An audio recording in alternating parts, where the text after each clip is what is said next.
Bonjour à toi et bienvenue dans le podcast Les Sentiers du Possible. Je suis Alexandra Ridou, coach certifiée et fondatrice de Randose, pour t'accompagner à cheminer vers une vie pleine de sens et d'impact. Chaque lundi, je te partage mes réflexions et outils pour t'aider à atteindre les sommets de ton épanouissement. Et les mercredis, je te laisse découvrir une interview inspirante d'invités qui vivent la vie qui leur correspond vraiment. Ah, et j'ai oublié, je t'invite à écouter chaque épisode en marchant. Les neurosciences l'ont démontré, marcher te permet de prendre plus de recul, de développer ta créativité et ainsi prendre les meilleures décisions pour vivre la vie qui te fait vibrer. Hello, ça y est, c'est incroyable, on est le 30 juillet, c'est le 30e épisode de podcast, mon challenge un podcast par jour se termine aujourd'hui, même si demain vous avez aussi une interview inspirante qui va arriver. Je souhaitais donc faire ce petit épisode de podcast pour te donner, moi, les leçons que j'en tire de ce challenge et comment tu peux les appliquer, toi, dans ton quotidien. Alors, pour moi, la première grande leçon, j'en avais bien conscience et c'est pour ça que j'ai lancé ce challenge, c'est que si tu veux monter vite en compétences, fais le plus de petits pas en le moins de temps possible. Qu'est-ce que ça veut dire ? Si j'avais lancé mon podcast en faisant 2 épisodes par semaine, ces 30 épisodes, je les aurais faits en 15 semaines, soit à peu près 4 mois. J'aurais donc mis 4 mois pour atteindre le niveau de compétence que j'ai là au bout d'1 mois. Donc tu comprends très bien que mathématiquement, au début, la qualité de ce que tu vas faire, ta montée en compétences va simplement dépendre de la quantité de travail que tu vas abattre. La qualité vient avec la quantité. Donc si tu veux monter en compétences, par exemple dans le coaching, qu'est-ce que tu fais ? Même si tu dois coacher gratuitement, le premier mois, tu te forces à trouver au moins 30 coachings gratuits et tu vas à fond pendant 1 mois et après, tu te fais payer à la limite. Mais dès que tu veux monter en compétence sur un sujet, vas-y à fond, mange-en comme jamais et tu verras très vite, tu auras des résultats. Moi, c'est ce qui m'a permis, je ne sais pas si vous avez vu, mais les premiers épisodes, jusqu'au 8e épisode, il me semble, les épisodes étaient scriptés. J'ai eu quelques retours, Alexandra, ça se sent que tu scriptes, ça me dérange, il y en a qui ça dérangeait pas, je sais qu'il y en a qui ça dérangeait. Du coup, j'ai fait, ok, je sors de ma zone de confort, on va y aller sans script. Et les premiers épisodes, j'étais peut-être moins à l'aise. Aujourd'hui, je suis beaucoup plus à l'aise à parler sans script et c'est nickel. Et j'aurais jamais été aussi à l'aise aussi rapidement si j'avais fait, par exemple, 2 épisodes par mois. Bon, je sais que j'ai encore quelques axes d'amélioration dans mon épisode de podcast. Parler moins vite, je le sais, je fais tout mon possible, mais je vous garantis que c'est pas si simple pour moi de parler moins vite. Je sais aussi qu'on entend souvent mes petits bruits de salive, mais alors ça, à part le conseil qu'il faut manger une pomme avant de parler dans son podcast, ce que j'ai fait, je ne vois pas trop d'impact, donc j'ai encore quelques réglages techniques à voir pour qu'il y ait moins ces petits bruits de salive. Et bref, tout ça pour vous dire que je ne serais jamais montée aussi vite en compétences si je n'avais pas autant fait d'épisodes de podcast d'affilée. Donc c'est vraiment la leçon que j'ai envie aussi de vous partager et que vous mettiez ça en place. Si vous voulez monter en compétence dans un domaine, juste allez-y à fond. Quantité, quantité, quantité. Deuxième leçon que j'aimerais vous partager, et pareil, j'avais quand même bien ça en tête parce qu'on me l'avait déjà dit, c'est échanger avec des personnes inspirantes. C'est ce qui va te faire monter ton niveau de normalité. Qu'est-ce que je veux dire ? Les interviews que j'ai faites là chaque semaine, j'ai pris à chaque fois des entrepreneurs qui m'inspiraient ou pour moi ils avaient une vie justement pleine de sens et d'impact. Et à chaque fois que j'échangeais avec eux, je me disais en fait, ça paraît tellement simple d'atteindre un niveau supérieur de sens, d'impact, etc. que moi qui pensais, je sais pas moi, que avoir une vie pleine de sens et d'impact c'était une normalité à une échelle de 6 sur 10, là j'ai l'impression que c'est la normalité à une échelle de 9 sur 10, quoi. 9 personnes sur 10 finalement ont une vie qui fait pleine de sens et d'impact et c'est assez simple à atteindre. Chose que si j'avais pas fait ces interviews, j'aurais peut-être pas cette vision-là. Donc encore une fois, plus tu vas échanger ou plus tu vas écouter en tout cas du contenu de personnes qui t'inspirent, plus tu vas te rapprocher de ce qui t'inspire parce que ça va devenir ta normalité. Si tout le monde autour de toi kiffe son job et a une vie, je pense à Charlotte Pieto de Dolce Vita, tu verras que tu vas avoir cette vie beaucoup plus vite et beaucoup plus tôt que ce que tu te penses. Et d'ailleurs, je pense à Charlotte pour l'histoire.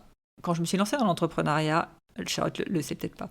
Quand je me suis lancée dans l'entrepreneuriat, très vite j'ai découvert Postadem parce que moi je me lançais du coup sur le domaine de la reconversion. Et Charlotte très vite est devenue pour moi le modèle ultime de Dolce Vita, d'entrepreneur à succès qui arrive à pas se cramer, etc.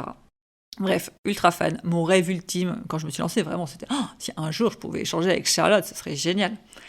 Et ce que je vous invite à faire quand vous avez des personnes comme ça, je sais que moi j'en ai 4-5 comme ça, où je me dis, le rêve si je pouvais échanger avec eux un jour, c'est de consommer leur contenu. Déjà, vous allez voir que rien qu'en consommant leur contenu, ils vont déteindre un peu sur vous de manière positive. Et ensuite, d'aller voir où est-ce qu'ils traînent. Je sais que Charlotte Apieto, moi j'avais vu qu'elle traînait dans le mastermind de Romain Collignon Squared. Du coup, c'était l'année dernière où j'avais décidé d'aller faire un dîner avec ce mastermind-là, où du coup j'avais pu rencontrer Charlotte pour la première fois. J'avais vu aussi qu'il y avait un tel et un tel qui la connaissaient, ce qui permettait de m'introduire. Bref, de fil en aiguille, Charlotte est devenue quelqu'un qui me paraissait ultra atteignable, ultra facile d'accès.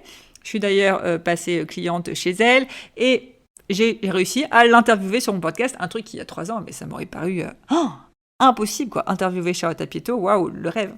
Donc pourquoi je vous raconte ça, c'est pour vous dire, quand il y a des personnes qui vous inspirent, vous pensez toujours que jamais je pourrais échanger avec ces personnes. Tout le monde est beaucoup plus proche d'accès et plus facile d'accès que ce qu'on pense. Vous êtes peut-être qu'il y a une citation qui dit que je crois on est à 2 ou 3 relations, peut-être 4, de n'importe qui dans le monde. La personne qui vous inspire, vous êtes peut-être pareil, à 2-3 relations de cette personne. Et c'est en consommant son contenu, vous allez voir avec qui elle traîne, que vous allez voir que peut-être vous connaissez quelqu'un qui connaît Charlotte. Bref, tout ça pour vous inviter vraiment, s'il y a des gens qui vous inspirent, à ne pas hésiter à les contacter, à liker, commenter leur contenu.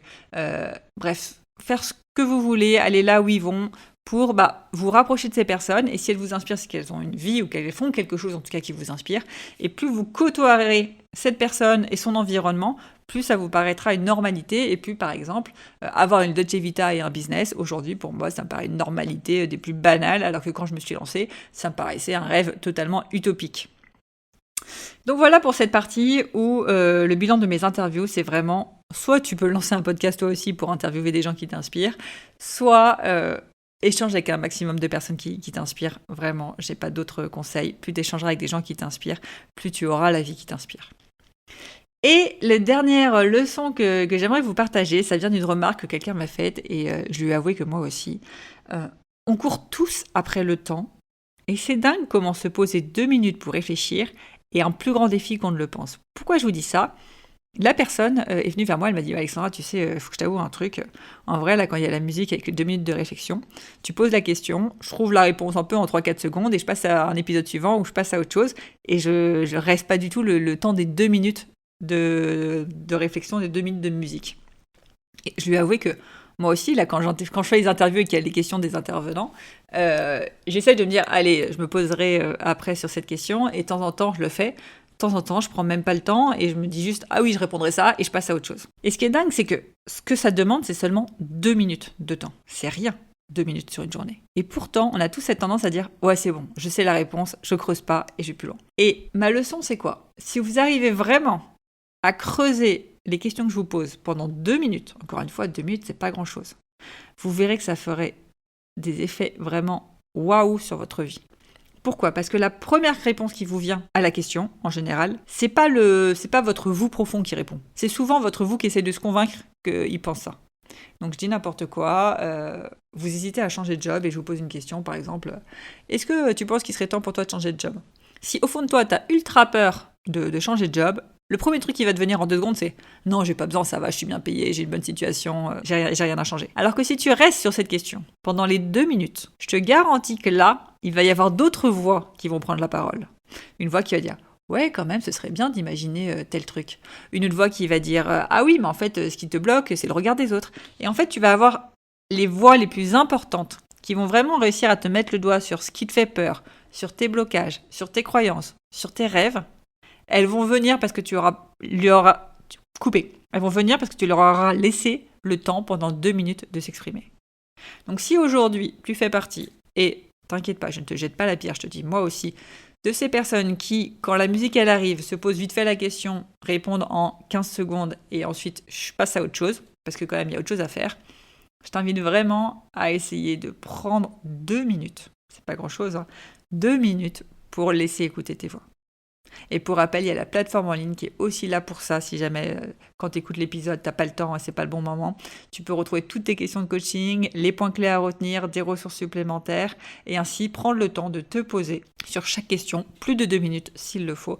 Mais en tout cas, prendre le temps de te poser pour répondre à ces questions et ainsi te développer et atteindre cette vie pleine de sens et d'impact que tu mérites. Voilà, c'était ma dernière leçon par rapport à ce challenge de 30 jours. En tout cas, moi, j'ai adoré faire ce challenge.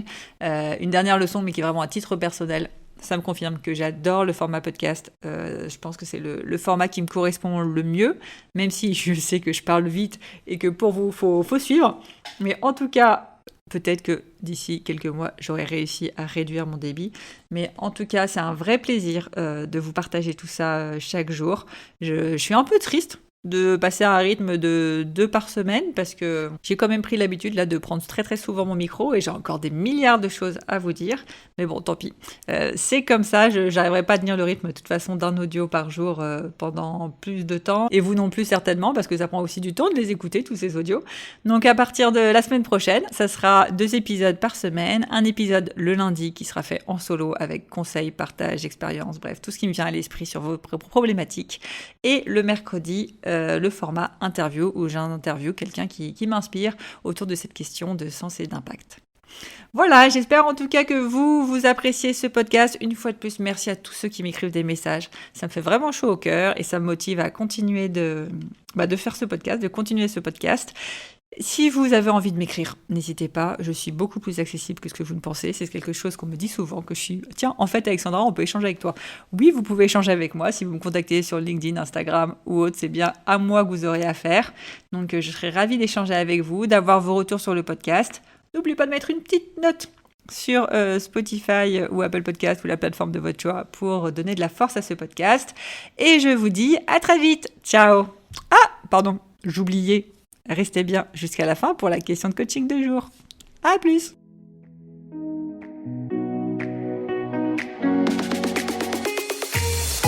Avant de te plonger dans la question de coaching du jour, pense à rejoindre la plateforme d'exercice en ligne du podcast pour y retrouver les notes d'épisode, les questions de coaching et l'action à réaliser pour cheminer pas à pas vers une vie pleine de sens et d'impact. Le lien est en description de l'épisode. Et bien évidemment, si tu as aimé cet épisode et le concept du podcast, tu peux me le faire savoir en me laissant une belle note ou un joli commentaire sur la plateforme de ton choix. Tu peux aussi partager le podcast à une personne qui peut en avoir besoin. Et c'est parti pour tes 2 minutes de coaching et on se retrouve très vite dans le prochain épisode. Bye bye! Et c'est parti pour ta question de coaching du jour, comme d'habitude, à écouter en marchant et en musique. Et ta question est: qu'as-tu appris sur toi ou découvert durant ces 30 derniers épisodes? Qu'as-tu appris sur toi ou découvert durant ces 30 derniers épisodes?